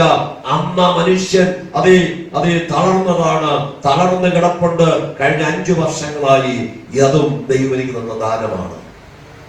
നമുക്ക് എത്ര പേർക്ക് പറയാൻ കഴിയും? നമ്മുടെ കുഞ്ഞിന്റെ കാലിൽ ഒരു ചെറിയ മുള്ളു കൊണ്ടാൽ അന്ന് നമുക്ക് ഉറക്കമില്ല. ഒരു കുഞ്ഞ് രാത്രി നിർത്താതെ കരഞ്ഞാൽ നമുക്ക് അന്ന് വിശ്രമിക്കാനായിട്ട് കഴിയുകയില്ല. എത്രയെങ്കിലും ദിവസം SATയുടെ വാതിൽക്കൽ വെച്ച എന്റെ കുഞ്ഞിന്റെ ബോഡി വീട്ടിൽ കൊണ്ടുവരേണ്ടി വരും എന്ന് പറഞ്ഞ് കരഞ്ഞ ഒരു മനുഷ്യനാണ് ഞാൻ. പക്ഷെ ദൈവം എന്റെ കുഞ്ഞിനെ വിടുവിച്ചു. ഇന്ന് പകൽക്കാലയിൽ സന്തോഷത്തോടെ പറയാൻ കഴിയും, ഇന്ന് സങ്കീർത്തന പ്രബോധിനി മനമകളെ ബലപ്പെടുത്തി. നമുക്ക് ദൈവം ചെയ്ത നന്മകളെ ഓർത്ത് ദൈവത്തിന് നന്ദി പറയാൻ കഴിയുമോ? നമുക്ക് പലപ്പോഴും പരാധീനതകളെ പറയാനുള്ളൂ. തന്റെ സകല സമ്പത്തും നഷ്ടപ്പെട്ട, സകലതും തന്റെ ശരീരത്തിന്റെ ആരോഗ്യവും നഷ്ടപ്പെട്ട ആ മനുഷ്യനെ നോക്കി തന്റെ സ്വന്തം ഭാര്യ പറയുകയാ, നിന്റെ ദൈവത്തെ തെറ്റിച്ചു പറഞ്ഞ് മരിച്ചു കളകാം. ഇയ്യോബിന് പറയാനുള്ള മറുപടി, നീ ഒരു പൊട്ടി സംസാരിക്കുന്നത് പോലെ എന്നോട് സംസാരിക്കും. വായിക്കാൻ 10ാം വാക്യം വീണ്ടും. അവൻ അവളോട്, ഒരു പൊട്ടി സംസാരിക്കുന്നത് പോലെ നീ സംസാരിക്കുന്നു. നാം ദൈവത്തിന്റെ കയ്യിൽ നിന്ന് നന്മ കൈക്കൊള്ളുന്നു, തിന്മയും കൈക്കൊള്ളരുതോ എന്ന് പറഞ്ഞു. അവിടെ അയ്യോബിന് പറയാനുള്ള മറുപടി എവിടെയാ? എല്ലാം നന്മയായിരിക്കുന്നതാണ് നമ്മൾ ആഗ്രഹിക്കുന്നത്, അങ്ങനെയാണ് നമ്മൾ പ്രാർത്ഥിക്കുന്നത്. ആർക്കും തിന്മ വരിക നമ്മൾ ആഗ്രഹിക്കുന്നില്ല, അല്ലേ? ആരെങ്കിലും തിന്മ വരാൻ ആഗ്രഹിക്കുന്നോ? ഇല്ല. ദൈവവും ആഗ്രഹിക്കുന്നില്ല. പക്ഷെ ശത്രു പലപ്പോഴും നമ്മെ തിന്മയിലേക്ക് നയിക്കുവാൻ ബന്ധപ്പെടുകയാണ്, നമ്മുടെ തകർത്ത് കളയാൻ ബന്ധപ്പെടുകയാണ്. കർത്താവ് പ്രാണനെ തുടരുന്നെന്ന് പറയാതിരുന്നെങ്കിൽ ചിലപ്പോ ഇയ്യോബിനെ കൊന്നു കളയുമായി. അവിടെ ഇയ്യോബിന്റെ ഭാര്യയോട് പറയുന്നു, നാം ദൈവത്തിൽ നന്മ അനുഭവിച്ചില്ലേ, ധാരാളം. ഈ തിന്മയും നമ്മൾ അനുഭവിക്കേണ്ടതല്ലയോ? അടുത്ത ഭാഗം. ഇതിലൊന്നിലും ഇയ്യോബ് അധരങ്ങളാൽ പാപം ചെയ്തില്ല. അതിലൊന്നിലും തന്റെ സകലതും നഷ്ടപ്പെട്ട തന്റെ ഭാര്യ തന്റെ മുഖത്ത് നോക്കി തിരിച്ചു പറഞ്ഞിട്ടും ഇയ്യോബ് അധരം കൊണ്ട് ദൈവത്തെ ദൂഷിച്ചില്ല, ദൈവത്തിന് അപവാദം പറഞ്ഞില്ല. 74-ാം സങ്കീർത്തനം 18-ാം വാക്യം വായിക്കുമ്പോൾ 74-ാം സങ്കീർത്തനം 18-ാമത് വചനം. യഹോവേ, ശത്രു നിന്ദിച്ചിരിക്കുന്നതും മൂഢജാതി തിരുനാമത്തെ ദുഷിച്ചിരിക്കുന്നതും ഓർക്കണമേ. ശത്രു നിന്നെ നിന്ദിക്കും, മൂഢജാതി നിന്നെ ദൈവത്തെ ദുഷിക്കുന്നതും ദൈവത്തെ നിന്ദിക്കുന്നതുമാണ് ഇവിടെ പറയുന്നത്. 74-ാം സങ്കീർത്തനം 22-ാമത് വാക്യം. ദൈവമേ, എഴുന്നേറ്റ് നിന്റെ വ്യവഹാരം നടത്തേണമേ. മൂഢൻ ഇടവിടാതെ നിന്നെ നിന്ദിക്കുന്നത് ഓർക്കണമേ. നമ്മൾ ദൈവത്തെ നിന്ദിക്കുന്നുവെങ്കിൽ, ദൈവത്തെ കുറ്റം പറയുന്നുവെങ്കിൽ നമ്മൾ ആരുടെ കൂട്ടത്തിലാണ്? മൂഢന്മാരുടെ കൂട്ടത്തിലാണ്. ഇയ്യോബ് തന്റെ ഭാര്യയോട് പറയുന്നു, നാം ദൈവത്തിന് നന്മ അനുഭവിച്ചില്ലയോ? ഈ തിന്മയും നമ്മൾ അനുഭവിക്കേണ്ടതല്ലയോ? 39-ാം സങ്കീർത്തനം അതിന്റെ 1-ാമത് വാക്യം. നാവുകൊണ്ട് പാപം ചെയ്യാതിരിപ്പാൻ ഞാൻ എന്റെ വഴികളെ സൂക്ഷിക്കുമെന്നും നാവ് കൊണ്ട് പാപം ചെയ്യാതിരിപ്പാൻ ഞാൻ എന്റെ വഴികളെ സൂക്ഷിക്കുമെന്നും ദുഷ്ടൻ എന്റെ മുമ്പിലിരിക്കുമ്പോൾ എന്റെ വായ് കടിഞ്ഞാണിട്ട് കാക്കുമെന്നും ഞാൻ പറഞ്ഞു. ദാവീദിന്റെ സാക്ഷ്യമാണ്. ദുഷ്ടൻ മുമ്പിലിരിക്കുമ്പോൾ എന്റെ വായ് കടിഞ്ഞാണിട്ട് കാക്കും. വേദപുസ്തകം പഠിപ്പിക്കുന്നു, കേൾപ്പാൻ വേഗതയും പറയുവാൻ താമസവുമുള്ളവരായി. വാക്കുകൾ പെരുകിയാൽ ലംഘനം വരാതിരിക്കയില്ല. വായു തോരാതെ സംസാരിച്ചുകൊണ്ടിരിക്കുന്നത് ശ്രദ്ധിച്ചോണം, നീ പറയുന്ന പല അബദ്ധങ്ങളായിരിക്കും. അത്യാവശ്യത്തിന് മാത്രം സംസാരിപ്പാൻ ദൈവമക്കൾ ശ്രദ്ധിക്കുക. നമ്മൾ ആരെ കുറിച്ചും പറയുവാൻ യോഗ്യരല്ല. നാം ആദ്യം നന്നാകണം. യേശു കർത്താവ് പറയുന്നു, സഹോദരനോട് നിന്റെ കണ്ണിലെ കരടെടുക്കട്ടെ എന്ന് പറയുന്നവൻ താൻ ആദ്യം തന്റെ കണ്ണിലെ കോല് മാറ്റണം. താൻ തന്നെ കണ്ണിൽ കോലും വച്ചിട്ട് സഹോദരന്റെ കണ്ണിലെ കരടെടുക്കാൻ നോക്കുന്നവരാ നമ്മൾ പലപ്പോഴും. ഒരിക്കലും അത് സാധ്യമല്ല. അപ്പൊ നമുക്ക് ദൈവസന്നിധിയിൽ ഇന്ന് പകൽക്കാലം നമ്മുടെ നാവുമായി ഒരു നിയമം ചെയ്യാമോ? എന്റെ മുമ്പിൽ ഇരിക്കുന്ന വ്യക്തിയോട് സംസാരിക്കുമ്പോൾ എന്റെ വായി കടിഞ്ഞാണിട്ട് കാക്കുവാൻ. യാക്കോബിന്റെ ലേഖനം 5-ാം അധ്യായം 10-11 വാക്യങ്ങൾ വായിക്കുമ്പോൾ, സഹോദരന്മാരെ, കർത്താവിന്റെ നാമത്തിൽ സംസാരിച്ച പ്രവാചകന്മാരെ കഷ്ടാനുഭവത്തിനും ദീർഘക്ഷമയ്ക്കും ദൃഷ്ടാന്തമായി വിചാരിച്ചു കൊള്ളുവിൻ. സഹിഷ്ണുത കാണിച്ചവരെ നാം ഭാഗ്യവാന്മാർ എന്ന് പുകഴ്ത്തുന്നു. യോബിന്റെ സഹിഷ്ണുത നിങ്ങൾ കേട്ടു. കർത്താവ് വരുത്തിയ അവസാനം കണ്ടുമിരിക്കുന്നു. യോബിന്റെ സഹിഷ്ണുത നാം കേട്ടിട്ടുണ്ട്. പക്ഷെ അവന്റെ അവസാനം കർത്താവ് വരുത്തിയ അനുഭവങ്ങളെയും കണ്ടിട്ടുണ്ട്. യോബിന്റെ സഹിഷ്ണുത നമുക്ക് അത്രയും സഹിഷ്ണുത ഇല്ലാത്തതുകൊണ്ട് അവർക്ക് അത്രയും തരാത്തത്. നമ്മൾ ആജ്ഞകുളത്തിൽ കാണില്ല. നമ്മുടെ ദൈവം ഇതുവരെ നമ്മെ നിർത്തിയിരിക്കുന്നതെങ്കിൽ ആ കർത്താവിന് നന്ദി പറയുവാൻ യോബിന്റെ പുസ്തകം 1-ാം അധ്യായം 22-ാമത് വാക്യം വായിക്കുമ്പോൾ, ഇതിലൊന്നിലും ഇയ്യോബ് പാപം ചെയ്യുകയോ ദൈവത്തിന് ഭോഷത്വം ആരോപിക്കുകയോ ചെയ്തില്ല. ഇയ്യോബ് തന്റെ സകലതും തകർന്നടിഞ്ഞിട്ടും ഇയ്യോബ് പാപം ചെയ്യുകയോ ദൈവത്തിന്റെ ഭോഷത്വം സംസാരിക്കുകയോ ചെയ്തിട്ടില്ല. നമ്മൾ പലപ്പോഴും ചോദിച്ചു പോകാറില്ലേ, അറിഞ്ഞോ അറിയാതെയോ, കർത്താവ് നീ ഇതൊന്നും കാണുന്നില്ലേ? ഗിദെയോനെ ദൈവം പരാക്രമശാലിയെ, യഹോവ നിന്നോട് കൂടെ ഉണ്ടെന്ന് പറഞ്ഞപ്പോ ഗിദെയോൻ തിരിച്ചു ചോദിച്ചേണ്ട, ദൈവം നമ്മോട് കൂടെ ഈ കഷ്ടമൊക്കെ എന്തിന്? ലോകത്തിലെ സകല മനുഷ്യർക്കും കഷ്ടമുണ്ട്. നിങ്ങളുടെ വീട്ടിൽ തൊട്ടടുത്ത് താമസിക്കുന്ന ഒരു വ്യക്തിയോട്, ആ കുടുംബത്തോട് നിങ്ങൾ അടുത്ത് അവിടുത്തെ അനുഭവങ്ങൾ നിങ്ങൾ വ്യക്തമായി മനസ്സിലാക്കിയ നിങ്ങൾ തന്നെ പറയും, അവരെക്കാൾ ഞങ്ങൾ സന്തുഷ്ടരാണ്. അത്രയോ കുടുംബത്തിനകത്ത് സ്വസ്ഥത നഷ്ടപ്പെട്ടിരിക്കുന്ന അനുഭവം. ഒരു 17 വയസ്സ് പ്രായമുള്ള മകൾ എന്നോട് പറഞ്ഞു, പാസ്റ്ററേ, എന്റെ പപ്പ മദ്യപിച്ചില്ലെങ്കിൽ എന്റെ വീട് സ്വർഗ്ഗം, പക്ഷെ മദ്യപിച്ചാൽ നരകം. എത്രയോ കുടുംബങ്ങൾക്കകത്ത് തയ്യാറാക്കി വെക്കുന്ന ഭക്ഷണം കഴിക്കാൻ കഴിയാതെ 17 വയസ്സ് പ്രായമുള്ള ഒരു പെൺകുട്ടി എന്നോട് പറഞ്ഞത്, എന്റെ സഹോദരൻ അധ്വാനിച്ചു കൊണ്ടുവരുന്നത് കൊണ്ട് അമ്മ ഉണ്ടാക്കി വെക്കുന്ന ഭക്ഷണം അപ്പൻ മദ്യപിച്ചിട്ട് വന്ന് പാത്രത്തോടെ വലിച്ചു. എത്രയോ കുടുംബങ്ങൾ സ്വസ്ഥം നഷ്ടപ്പെട്ടിരിക്കുന്നു. നമുക്ക് ചമ്മന്തി കഞ്ഞിയാണെങ്കിൽ വീട്ടിൽ കിടന്ന് ഉറങ്ങാൻ കഴിയുന്നില്ലേ? അതാണ് ദൈവത്തിന്റെ കൃപ. ദൈവം തരുന്ന. അതുകൊണ്ട് എന്നും ചമ്മന്തി കഞ്ഞി കുടിക്കണമെന്ന് ഞാൻ പറയുന്നില്ല. നല്ല ഭക്ഷണം ദൈവം നമുക്കുള്ളതാണ്. നല്ല ഭക്ഷണം കഴിച്ചും ഇരിക്കുമ്പോൾ ഒരു നേരം ഭക്ഷണം ഇല്ലാതെ വന്നാലും ദൈവത്തിന്റെ സന്നിധി നമ്മൾ പുറകരുത്.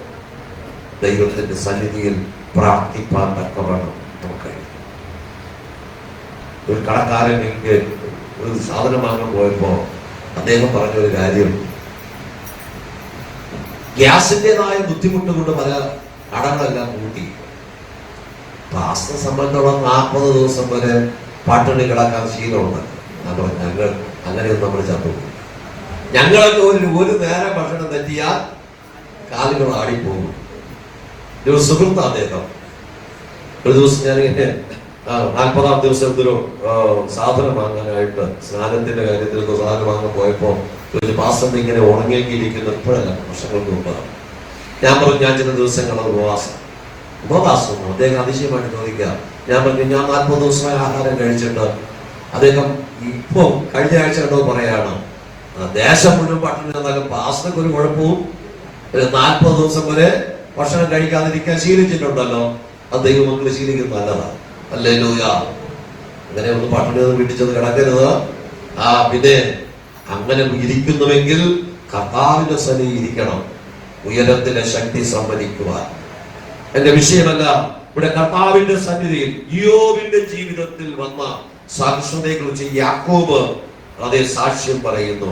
എല്ലാം നഷ്ടപ്പെട്ടിട്ടും ഇയ്യോബ് ആദരം കൊണ്ട് പാപം ചെയ്യുകയോ ദൈവത്തെ കുറ്റം പറയുകയും ചെയ്തിട്ടില്ല. നമ്മൾ ദൈവത്തെ കുറ്റം പറയരുത്, ദൈവത്തെ നിന്ദിക്കരുത്. അത് മൂഢന്മാരുടെ പട്ടികയിലാണ് കാണുന്നത്. സങ്കീർത്തനക്കാരൻ യഹോവയെ അന്വേഷിക്കുന്ന ബുദ്ധിമാനുണ്ടോ എന്ന് കാണാൻ ദൈവസ്വർഗത്തിൽ നിന്ന് മനുഷ്യപുത്രന്മാരെ. നമ്മൾ ദൈവത്തെ അന്വേഷിക്കുന്നവരായിരിക്കണം, അല്ലാതെ ദൈവത്തെ കുറ്റം പറയുന്നവരുടെ കൂട്ടത്തിൽ നമ്മൾ പോകരുത്. ഇയ്യോബിന്റെ പുസ്തകം 42-ാം അധ്യായം 10-ാം വാക്യം. ഇയ്യോബിന്റെ പുസ്തകം 42-ാം അധ്യായം 10-ാം വാക്യം. ഇയ്യോബ് തന്റെ സ്നേഹിതന്മാർക്ക് വേണ്ടി പ്രാർത്ഥിച്ചപ്പോൾ യഹോവ അവന്റെ സ്ഥിതിക്ക് ഭേദം വരുത്തി. തന്നെ അടച്ചാക്ഷേപിച്ച് കുറ്റം പറഞ്ഞ് ഈ കഷ്ടതയുടെ തീച്ചൂളയിലിരിക്കുന്ന ആ ഇയ്യോബിനെ കുറ്റം പറയാൻ 3 സ്നേഹിതന്മാർ വന്നു. അതൊന്നും വിവരിക്കാൻ ഞാൻ ആഗ്രഹിക്കുന്നില്ല. അവരെ കുറിച്ച് ഇയ്യോബ് പറയുന്നത് നിങ്ങൾ വ്യസനിപ്പിക്കുന്ന ആശ്വാസകന്മാർ. നമ്മുടെ ജീവിതത്തിൽ കഷ്ടം വരുമ്പോൾ ദിനകരിൽ എന്ന ദൈവത്തിന്റെ ഭക്തൻ താൻ പവർ ക്യാമ്പിന് ക്ലാസ് എടുക്കുമ്പോൾ കോയമ്പത്തൂർ വെച്ച് പറഞ്ഞൊരു അനുഭവം. എന്റെ മകൾ ആക്സിഡന്റിൽ മരിച്ചു, ഞാനും മരിക്കേണ്ടതാണ്, കഷ്ടിച്ച് രക്ഷപ്പെട്ടു എന്ന് അദ്ദേഹം പറഞ്ഞു. അന്നെന്നെ വേദനിപ്പിച്ചത് ജാതികളല്ല, പിന്നെയോ ആത്മീകരെന്ന് അഭിമാനിക്കുന്നവരാണ്. അദ്ദേഹം പറഞ്ഞത് ആത്മീകരാരും ആ സമയത്ത് വേദനിപ്പിക്കുകയില്ല, പക്ഷെ ആത്മീകത നടിക്കുന്ന കുറെ ആളുകളാണ് എന്റെ ഹൃദയത്തെ വേദനിപ്പിച്ചത്. എന്റെ മകൾ മരിച്ചതിനേക്കാൾ വേദന അനുഭവിക്കേണ്ടി വന്നത് അത് ആത്മീകരെന്ന് ലോകം പറയുന്ന ചില ആളുകളിലൂടെയാണ്. ഇതാണ് ലോകം, വീഴുന്നിടത്തിട്ട് തകർക്കാൻ നോക്കുന്ന ലോകം.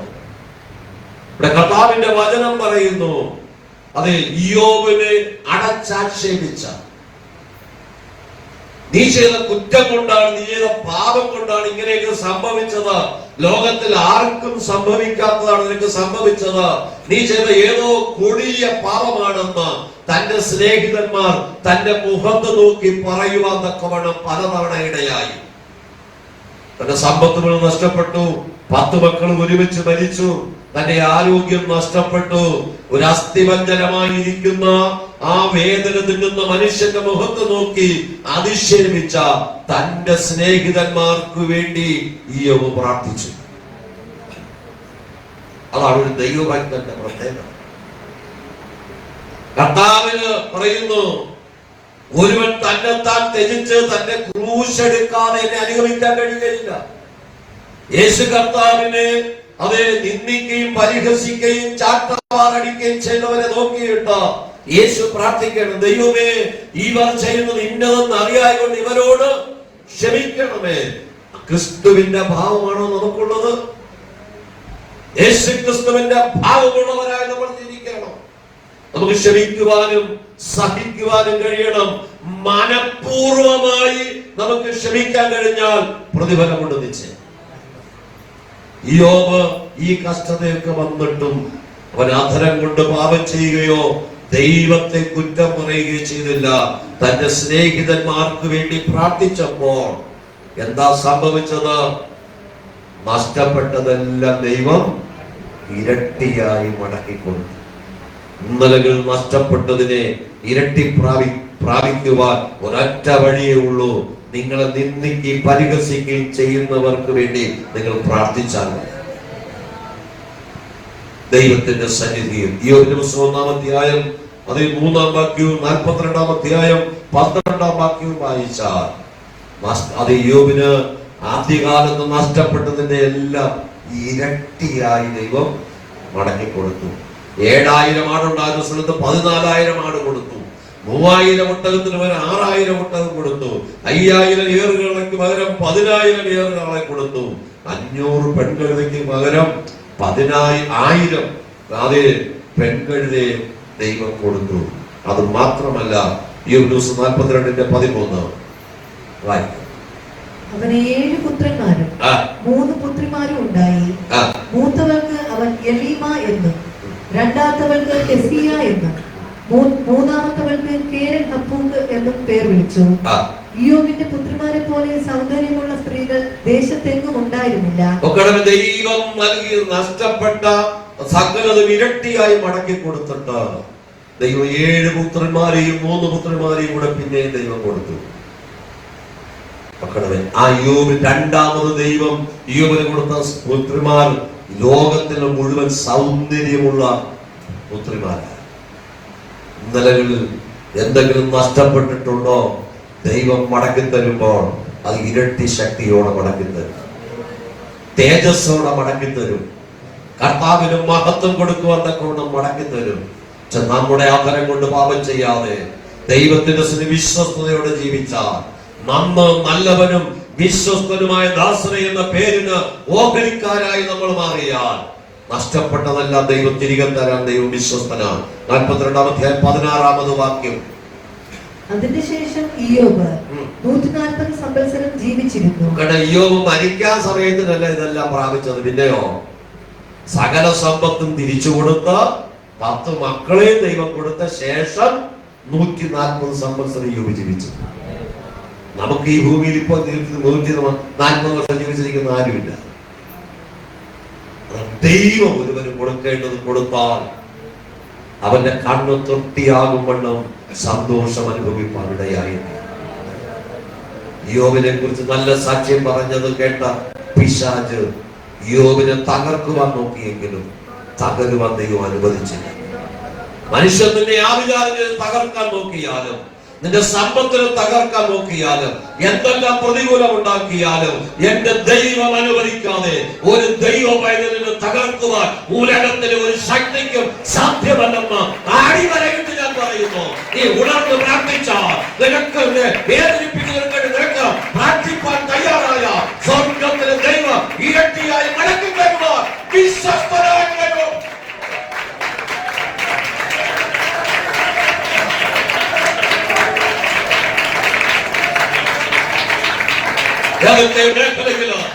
തകർത്തുകളെ ശത്രു വെല്ലുവിളിച്ചില്ലേ? പല അപകടങ്ങൾ കൊണ്ടുവന്ന് നിന്റെ മരണത്തിലേക്ക് നയിക്കുവാൻ പിശാച് വെല്ലുവിളിച്ചില്ലേ? അവിടെ ദൈവം രക്ഷിച്ചത് നിന്റെ ദൈവത്തിന് പദ്ധതിയുള്ളത് കൊണ്ടാണ്. നഷ്ടങ്ങളെല്ലാം ഭദ്രമാക്കി തീർക്കുവാൻ ഇനിയും നിന്റെ വായിൽ ചിരിയും നിന്റെ നാവിൽ ആർപ്പും തരാൻ ദൈവം വിശ്വസ്തൻ.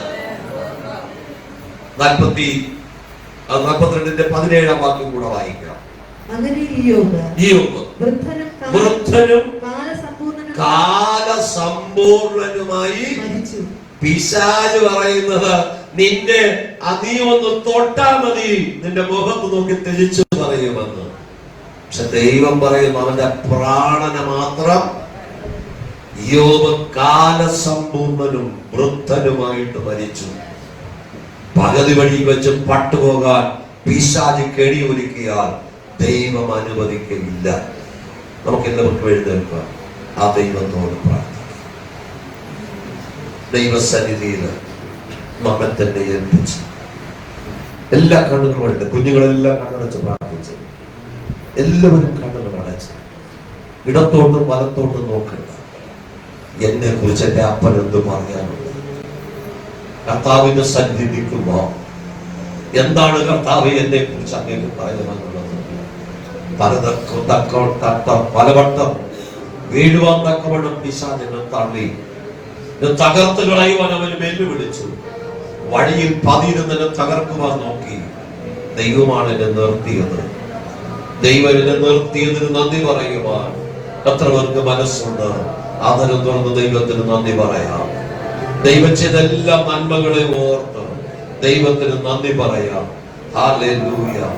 നമ്മൾ അനുഭവിക്കുന്ന കഷ്ടതകള്, ശോധനകള് നമ്മൾ ചെയ്ത പാപനിമിത്തം മാത്രമല്ല, പിന്നെയോ ശത്രുവിന്റെ ചില ആരവങ്ങളാണ്.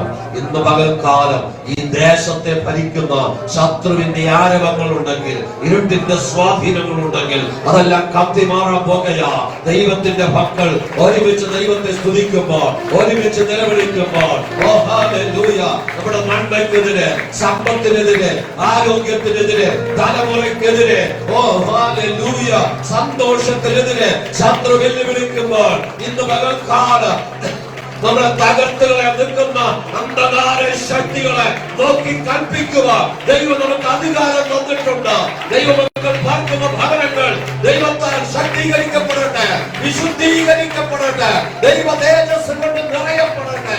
കർത്താവിനെ ആരാധിക്കുന്ന തന്റെ മക്കളുടെ നെറ്റിമേൽ കർത്താവിന്റെ രക്തം കൊണ്ട് അടയാളമിട്ട് വേർതിരിച്ച് അനുഗ്രഹിക്കുന്ന ദൈവം ഞങ്ങൾക്കുണ്ടല്ലോ.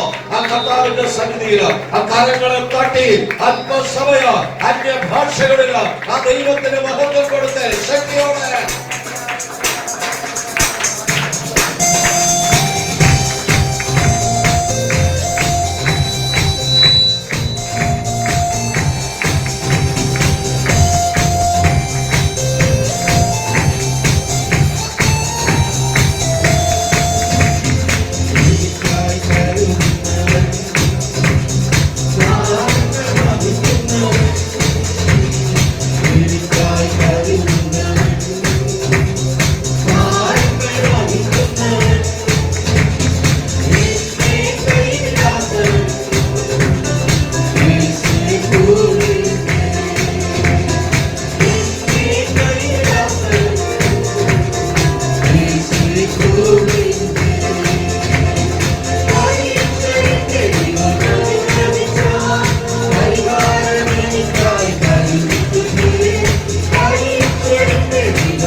പരിശുദ്ധനായ ദൈവമേ, സ്വർഗ്ഗസ്ഥ പിതാവേ, ഈ നല്ല പകൽക്കാലത്തിനായി സ്തോത്രം. യോബിന്റെ ജീവൻ നഷ്ടപ്പെട്ടതെല്ലാം മടക്കി നൽകി. ഹല്ലേലൂയ. ഇരട്ടിയായി അങ്ങ് മടക്കി നൽകി. 140 സംവത്സരം ജീവിച്ചിരുന്ന് ആ നന്മ കാണുവാൻ അനുവദിച്ചെങ്കിൽ ഇന്നലകൾ നഷ്ടപ്പെട്ടതല്ല, ദൈവം മടക്കി നൽകി. അതിന്റെ നന്മ അനുഭവിച്ച കർത്താവിനെ മഹത്വപ്പെടുത്തുവാൻ ദൈവം കൃപ ചെയ്യണമേ. സ്വർഗത്തിലെ സകല ആത്മീകാനുഗ്രഹങ്ങളാലും നന്മകളാലും ദൈവം നിറയ്ക്കണമേ. ദൈവത്തിന്റെ എല്ലാ നിറവിനോളം നിറഞ്ഞു വരുവാൻ കർത്താവ് കൃപ ചെയ്യണമേ. ഈ ബലത്തോടെ ഞങ്ങളെ പറഞ്ഞേക്കണമേ. പ്രത്യാശയോടെ മടങ്ങിപ്പോകട്ടെ. സന്തോഷത്തോടെ സ്വഭവനങ്ങളിൽ പോയി സ്വസ്ഥമായി പാർത്ത് പിന്നെ ഈ കർത്താവിനെ ആരാധിക്കും വരെ ദൈവ തേജസ്സിന്റെ മറവിൽ മറയ്ക്കണം. ദൈവ കൃപ കൊണ്ട് നിറയ്ക്കണം. സമാധാനത്തിന്റെ ദൈവം ഞങ്ങളോട് കൂടെ ഇരിക്കണം. കർത്താവേ, കുഞ്ഞുങ്ങളുമായി ആദ്യമായി ആലയത്തിൽ വന്ന 2 കുടുംബങ്ങളെയും ആ കുഞ്ഞുങ്ങളെയും കർത്താവ് അനുഗ്രഹിക്കും. ദൈവകൃപ കൊണ്ട് നിറയ്ക്കും. സകലതും യേശുവിന്റെ കരങ്ങളിൽ ഏൽപ്പിക്കുന്നു. പ്രാർത്ഥനകൾ കേൾക്കണം പരിശുദ്ധ പിതാവേ. ആമേൻ. ആശീർവാദം നമ്മുടെ കർത്താവായ യേശു ക്രിസ്തുവിന്റെ കൃപയും പിതാവാം ദൈവത്തിന്റെ സ്നേഹം ആശ്വസിപ്പിക്കുന്ന പരിശുദ്ധാത്മാവിന്റെ മനോഹരമായ സംസർഗവും കൂട്ടായ്മയും കാവലും നടത്തിപ്പും നാം ഏവരോടും നമ്മെ കേൾപ്പിച്ച വചനങ്ങളോടും നാം പ്രാപിച്ച ദൈവകൃപയോടും എടുത്ത തീരുമാനത്തോടും ഭൂലോകത്തിലെ സകല വിശുദ്ധന്മാരോടും കൂടെ ഇരിക്കുമാറാകട്ടെ. ആമേൻ. അറുക്കപ്പെട്ട കുഞ്ഞാടിന് മഹത്വം. Hallelujah, hallelujah, hallelujah. ആമേൻ. കർത്താവായ യേശുവേ വരണമേ.